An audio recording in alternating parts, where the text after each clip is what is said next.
the fastest? Oh. Wait. I think that's Brooklyn the Big Deal Barwick. So.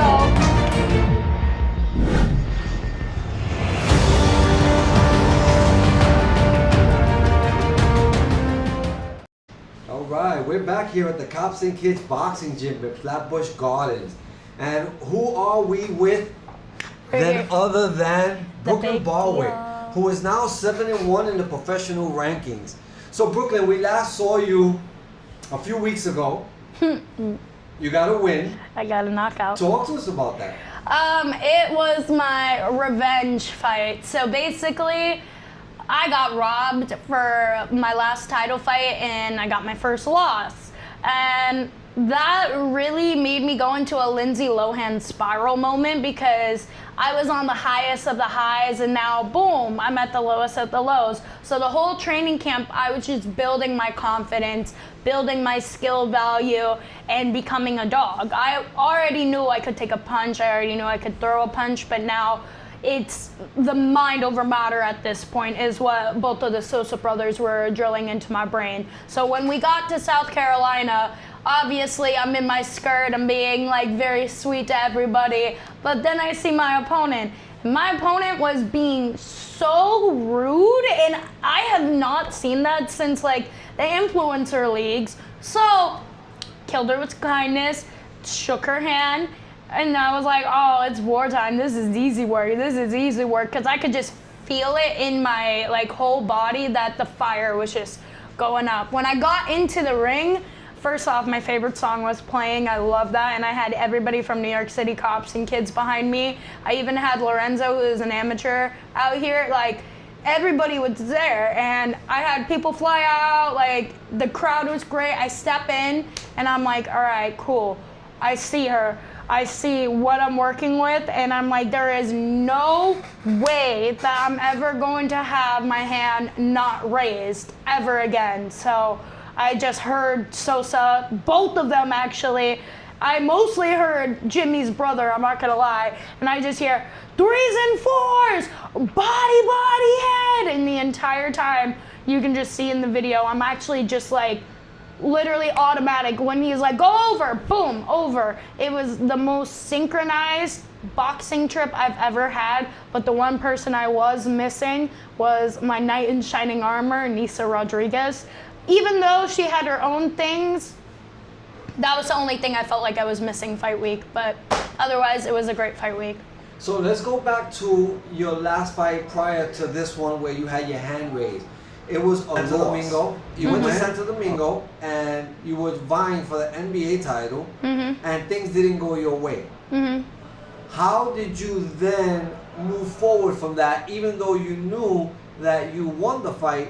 How did you have to mentally overcome that obstacle? Well, I had to learn that boxing has politics. I didn't knock this person out. She had 55 fights over me. So because I didn't KO her, they gave it to her. I even got this looked at by the Team USA Paralympic coach for the boxing team. I had this looked at by people that are in the Euros and then people in Israel. And I also had people here look at it. Unbiasedly, 1,000% I won. And I just had to know that boxing is a dirty game. It's a dirty game at the end of the day. I know what I'm getting myself into. But if I do not make a statement and if I do not have the favor, then unfortunately I lose. So what I just kind of like thought that entire time was get back to your roots, kind of like how I said with the skill building and the mind development. That was my entire camp because I had the Jewish holiday of Purim, which is basically like Halloween, and you're mandated to get drunk. My team was like, I would never say this, but I need you to stay 2 weeks out of the gym because they know how hyperfixated I am and how much I read comments. I got the most racist comments, the most hurtful comments, and I saw every person on boxing Twitter who I thought were friendly with me just turn against me, and it was a whole mental game of, yeah, I have a great team. I would never complain about anybody here at Cops and Kids, but at the end of the day, who is in there? it's me. So I have to just learn to rely on myself more. That was the entire camp, and that's what I felt like I took from the loss. And maybe, I believe in God, maybe it was God trying to humble me, because I was on the highest of high, undefeated. I was 6-0 at the time. So, I don't know, but I really want to go to the rematch. But no hate against. That's how I got from my loss, but otherwise, like, we build, we move on. Sosa crew for life. You get 6 wins in your career, then you come across an obstacle and you receive a loss. Yeah. And then you make a return and you get back into the win column. Yeah. Is that last win any more satisfactory than yes, the first 5? Oh, yeah, no. So this one was actually the best one, because I really felt like everybody was banking on my downfall. And like 2 fights prior to, Jimmy warned me. He was like, dude, like, this is no more easy stuff for you. I never took any easy fights, but I was smooth sailing for a bit. I was on cruise control. It was like, it's no more easy shit. This is what you have to do in order to become a Mia Yashoda, become a Nisa Rodriguez, become a Sky Nichols. Like, you want to be in that column? That's great. You're doing great, but you need to work harder. And I took that for granted. And when I got this win, it was so satisfactory, because everything from that loss and everything from what I learned, I was just overjoyed. And almost 4 years of boxing, I never jumped on the ropes.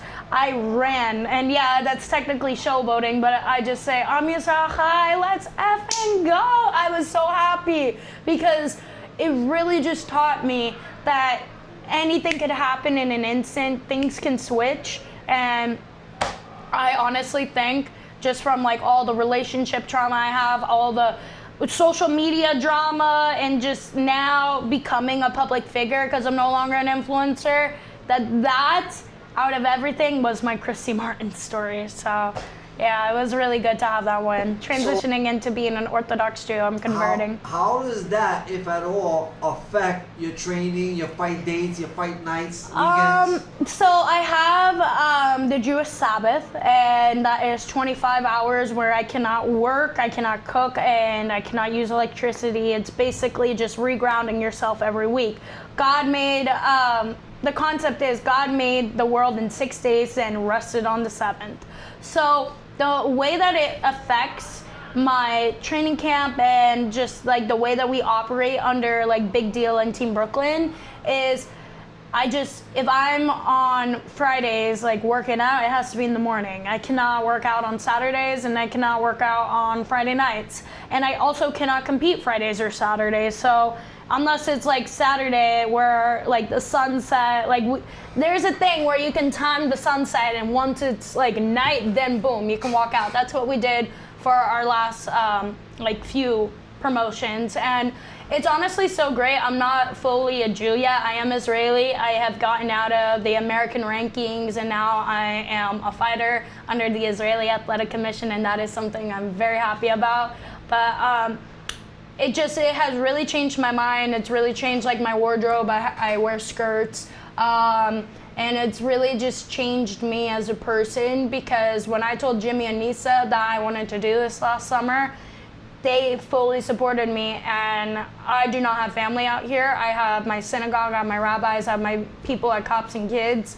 Jimmy and Nisa really just took me under their wings, and it's like, okay, if you want this is more than boxing. They helped me beyond what is happening in the ring. Obviously, they are world-class coaches, but them as people, they're amazing. So that's kind of why we transitioned into operating the way that we do. And like, we didn't even walk out into the arena until 9:45, my last fight.